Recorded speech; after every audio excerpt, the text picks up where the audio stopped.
Ayun. So, I'll be reporting about dependent personality disorder and obsessive compulsive disorder. So, first is dependent personality disorder. So, according to DSM-5, dependent personality disorder is a pervasive and excessive need to be taken care of that leads to submissive and clingy behavior and fears of separation, beginning by early adulthood and present in a variety of contexts as indicated by 5 or more of the following. So, in diagnostic criteria, the first is has difficulty making everyday decisions. So, hirap mag-decide every day without excessive amount of advice from others and reassurance. So, ito yung mga tao na hindi sila makapag-isip or makapag-decide sa mga gusto nilang gawin. Kailangan may advice pang manggagaling sa mga kaibigan nila or sa family members nila, relatives. Next is needs others to assume responsibility for most major areas of his or her life. So, na-assume niya yung responsibility sa major areas ng buhay niya. Yun. Third, has difficulty expressing disagreements with others because of fear of loss and support or approval. So, difficulty expressing disagreement with others. Yun nga, dahil dun sa fear o ng fear na mawalan siya ng support or approval. So, yun. Fourth is has difficulty initiating projects or doing things on his or her own way or her own because of lack of self-confidence in judgment or abilities rather than a lack of motivation or energy. Dito, initiating projects or doing things on his or her way, her own, napaka-dependent nila. So, kailangan pa nila ng tulong ng iba. Hindi nila kayang gawin lahat ng projects nila dahil, yun nga, naglalak sila ng self-confidence. Or, parang kulang sila ng motivation and energy.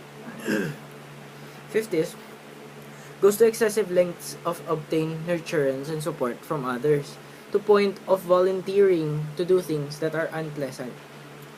6. Feels uncomfortable or helpless when alone because of exaggerated fears of being unable to care of him or herself. So, feel of uncomfortability or helplessness. So, 7. Urgently seeks another relationship as a source of care and support when a close relationship ends. So, eto, urgently seeks another relationship. Kunwari, for example, kaka-break lang. For example, yung guy, nakipag-break siya dun sa girl. Yung girl, nagsisik na agad ng bagong relationship. Para, yun nga, source of care and support dun sa nangyaring relationship. Tapos, 8 is unrealistically preoccupied with fears of being left to take care of him or herself. So, ayun, preoccupied with fear na natatakot na maiwan siya lang mag-aalaga sa sarili niya. Ayun. So, sa diagnostic features from DSM-5, lahat kasi ito. Criterion 1, individuals with dependent personality disorders have great difficulty making everyday decisions without an excessive amount of advice and reassurance from others. Yun nga, yung first na nasabi ko kanina. Second, this individual tends to be passive and to allow other people to take the initiative and assume responsibility for most major areas of his life. Their lives. Ito yung, for example, ako, financially, example lang, financially, kailangan nakakapag-ambag ako. Pero, yun nga, passive ako eh. For example, passive ako. Yung income ko, nanggagaling sa ibang tao para matugunan yung kailangan mabigyan ko yung family. Diba? Yun na yun. Diagnostic Criterion 3, individuals with dependent personality disorders often have difficulty expressing disagreements with others individuals, especially those on whom they are dependent. So, ito yung mga taong, kunwari, ako, for example, dependent ako sa mother ko. Yung mother ko, hindi ako makikipag disagree sa mga decisions niya. Kasi baka, yun nga, ilalagay ko na yung sarili ko sa sapatos ng merong dependent personality disorder. Dependent ako sa kanya, takot akong mawala siya. Dahil, pag nawala siya, paano na ako? Ganun lang. So, criterion 4, these individuals feel unable to function alone. Function alone. Hindi nila kaya mag-function sa sarili ng sila lang talaga. So, nag-agree agad sila ng kung ano yung decision ng iba, doon na sila kasi ayaw rin nilang magkamali. Yun nga, they feel things that they feel are wrong rather than risk losing the help of those to whom they look for guidance. Fifth is, they lack self-confidence. Yun na, kanina, sabi. Criterion 6, they are willing to submit to what others want. Submissive sila sa gusto ng iba. Demands unreasonable, even if the demands are unreasonable. Their need to maintain an important bond will often result in imbalance or distorted relationships. They make extraordinary self-sacrifices or tolerate verbal, physical, or sexual abuse. So, criterion 7 naman, they will tag along with important others just to avoid being alone. Ayun na, self-explanatory na yan. Criterion 8, their belief that they are unable to function in the absence of a close relationship motivates these individuals to become quickly and indiscriminately attached to another individual.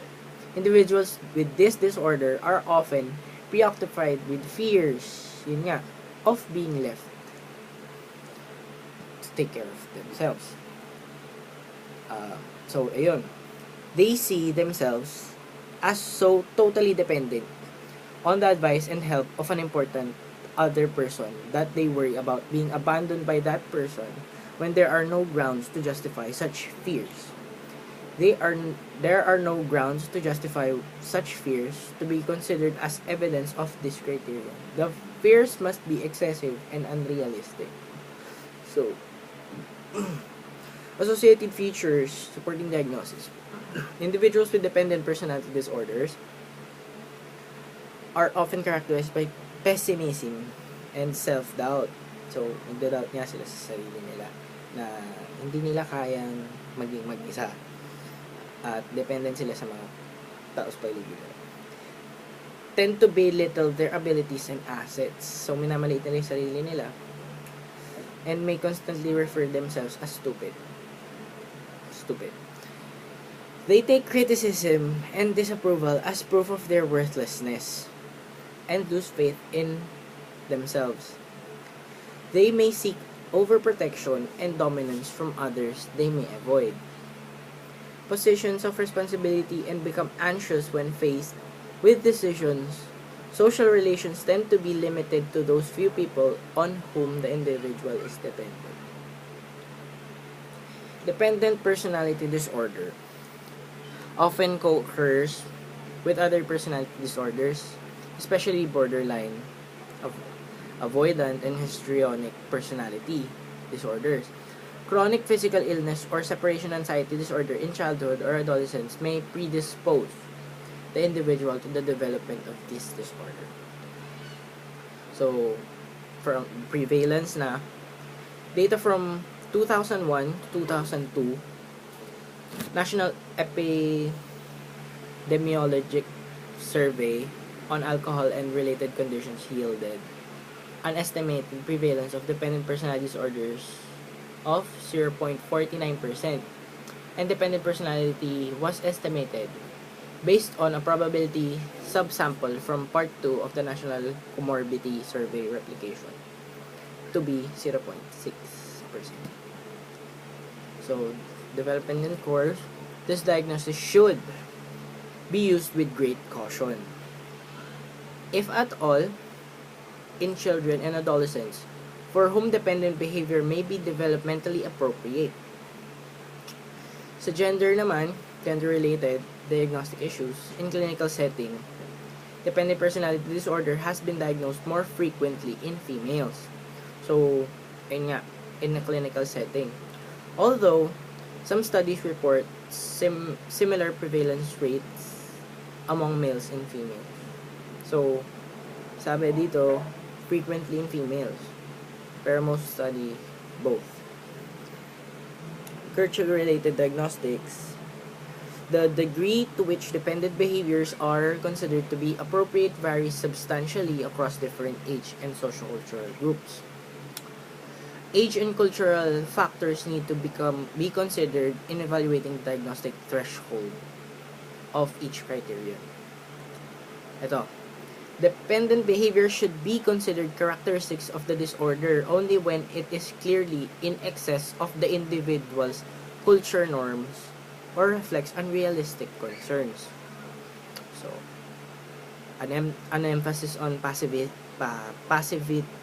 positivity, politeness, and differential treatment is characteristic of some societies and may be misinterpreted as traits of dependent personality disorder. So, nandun din yun sa norms na culture ng society.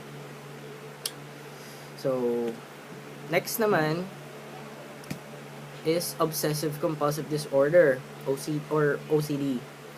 A pervasive pattern of preoccupation with orderliness, perfectionism, and mental and interpersonal control, at the expense of flexibility, openness, and efficiency, beginning by early adulthood, and present in a variety of contexts as indicated by 4 or more of the following. First is, people who experience being preoccupied with details, rules, list, order, organization, or schedules to the extent that the major point of the activity is lost. So, is preoccupied with detail, rules, list, order, organization, or schedules to extent that the majority point of the activity is lost. So, yun nga, preoccupied sila dun sa mga rules na hindi na yun yung point ng mismong activity na ginagawa. Second, shows perfectionism that interferes with task completion. So, yun yung mga taong, kunwari, gusto nila perfect yung gagawin. So, nakagawa na yung, for example, merong group na gumawa, may binigyan na activity sa kanila, gumawa ng project, siya naman, parang, hindi pa siya kontento, gusto niya perfecto yung pagkaagawa ng project. Third naman is excessively devoted to work and productivity to the exclusion of leisure activities and friendships. So, excessively devoted dun sa work. Mas gusto niyang nasa workplace kaysa yun nga, hindi na siya nakakapag-leisure activities and friendships because of work. So, sobrang focus na sa work. So, devoted na. Fourth is over-conscientious, scrupulous, and inflexible about matters of morality, ethics, and or values. So, makonsensya, sobrang makonsensya, sobrang binavalue niya yung morality, ethics, and values. Fifth is unable to discard worn out or worthless objects even when they have no sentimental value. So, ayun nga. For example, I have OCD nga. So, symptom ko to, meron akong damit na sobrang tagal na, butas-butas na, worthless na, diba? Hindi ko na pwede suotin pag lalabas ako, pero tinatago ko pa rin kahit wala nang value yung damit. 6 is reluctant to delegate task or to work with others unless they submit to exactly his or her way of doing things. To work with others unless they submit. Okay. 7. Adopts a miserly spending style towards both self and others. Money is viewed as something to be hoarded for future catastrophes. Style. 8. Shows rigidity and stubbornness. So, ayun na. So, diagnostic features. The essential feature of obsessive compulsive personality disorder, OCPD, is a preoccupation with orderliness, perfectionism, and mental and interpersonal control, at the expense of flexibility, openness, and efficiency. This pattern begins by early adulthood and is present in a variety of contexts. So, yung pinaka-main preoccupation nila is orderliness, perfectionism, and mental and interpersonal control. So, criterion 1, individuals with obsessive-compulsive disorder, personality disorder, attempt to maintain a sense of control through painstaking attention to rules, trivial details, procedures, lists, schedules, or form to the extent that the major point of the activity is lost. So, yun yung first na, yung kanina. They are excessively careful and prone to repetition, paying extraordinary attention to detail and repeatedly checking for possible mistakes. They are oblivious to the fact that other people tend to become very annoyed at the delays and inconvenience that result from this behavior. The perfectionism and self-imposed high standards of performance cause significant dysfunction and distress in these individuals. So, yun nga, sobrang gusto nilang perfect yung ginagawa nila, nagkakaroon din ng distress. Nagkakaroon sila ng distress na experience. And yun nga, dysfunction na sobrang eager, dedicated silang gawing perfect yung isang bagay. Ayun nga, nadidistort yung normal functioning nila. Third is, individuals with obsessive-compulsive personality disorder display excessive devotion to work and productivity to the exclusion of leisure activities and friendship. Individuals with obsessive-compulsive personality disorder may be excessively conscientious, scrupulous, and inflexible about matters of morality, ethics, or values. They may force themselves and others to follow rigid moral principles and very strict standards of performance. So, ayun nga, may force themselves and others to follow rigid moral. Sapili lang talaga. They may also miserlessly self-critical about their own. Individuals with this disorder are rigidly deferential to authority and rules and insist on quite literal compliance with no rule bending for extreme circumstances. They regard this, ito na yung pang 6, they regard discarding objects as wasteful because you never know when you might need something. Yung example nito yung mother ko, yun nga, meron siyang isang bagay na ayaw niyang tanggalin, ayaw niyang itapon.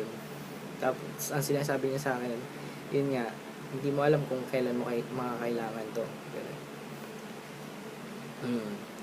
They stubbornly and unreasonably insist that everything be done their way and that people conform to their way of doing things. So, stubbornly and unreasonably insist. So, ini-insist talaga nila na ganito yung tama. Ito yan. Hindi, wala akong pakialam sa opinion mo. Ito yung gusto kong tama. Ganyan. Individuals with this disorder may be miserly and stingy and maintain a standard of living far below what they can afford, believing that spending must be tightly controlled to provide for future catastrophes. Criterion 8. Obsessive-compulsive personality disorder is characterized by rigidity and stubbornness. Individuals with this disorder are concerned about having things have having things done the one correct way, that they have trouble going along with anyone else's ideas. These individuals plan ahead in meticulous details and are unwilling to consider changes. Totally wrapped up in their own perspective, they have difficulty acknowledging the viewpoints of others. Friends and colleagues may become frustrated by this constant rigidity, even when individuals with obsessive compulsive personality disorder recognize that it may be in their interest to compromise. They may stubbornly refuse to do so, arguing that it is the principle of the thing. So, associated features supporting diagnosis. When rules and established procedures do not dictate the correct answer, decision making may become a time-consuming, often a painful process. Individuals with obsessive compulsive personality disorder may have such difficulty deciding which task take priority or what is the best way of doing some particular task that they may never get started on anything. So, matagal nga silang mag-isip kung anong bagay ma-prioritize na hindi na nagawa yung bagay na. They are prone to become upset or angry in situations in which they are not able to maintain control of their physical or interpersonal environment, although the anger is typically not expressed directly. Individuals with this disorder may be especially attentive to their relative status in dominance, submission relationships, and may display excessive deference to an authority they respect and excessive resistance to authority they do not respect. So, ayun. Display excessive deference to an authority they respect. Yan. And excessive resistance to authority they do not respect. Individuals with this disorder usually express affection in a highly controlled or stilled fashion and may be very uncomfortable in the presence of others who are emotionally expressive. Their everyday relationships have a formal and serious quality, and they may be stiff in situations in which others would smile and be happy. They carefully hold themselves back until they are sure that whatever they say will be perfect. Perfectionism, yeah. They may be preoccupied with logic and intellect and intolerant of affective behavior in others. Individuals with anxiety disorders, including generalized anxiety disorder, social anxiety disorder, or social phobia, and specific phobias, and obsessive compulsive disorder, OCD, have an increased likelihood of having a personality disturbance that meets criteria for obsessive compulsive personality disorder. Even so, it appears that the majority of individuals with OCD do not have a pattern of behavior that meets criteria for this personality disorder. So, prevalence. Obsessive compulsive personality disorder is one of the most prevalent personality disorder in the general population, with estimated prevalence ranging from 2.1% to 7.9%. So, gender-related diagnostics. In systematic studies, obsessive compulsive personality disorder appears to be diagnosed about twice as often among males. So, ang ratio niyan is, yun na yun. Mas twice often siya sa male, yung OCPD. So, culture-related diagnosis. In assessing an individual for obsessive compulsive personality disorder, the clinician should not include those behaviors that reflect habits, customs, or interpersonal styles that are culturally sanctioned by the individual's reference group. Certain cultures place substantial emphasis on work and productivity. The resulting behaviors in members of those societies need to be considered indications of obsessive compulsive personality disorder. So, that's all for my report. I will post this report, my PowerPoint on the group. So, ito yung report ko na talaga. So, thank you for watching.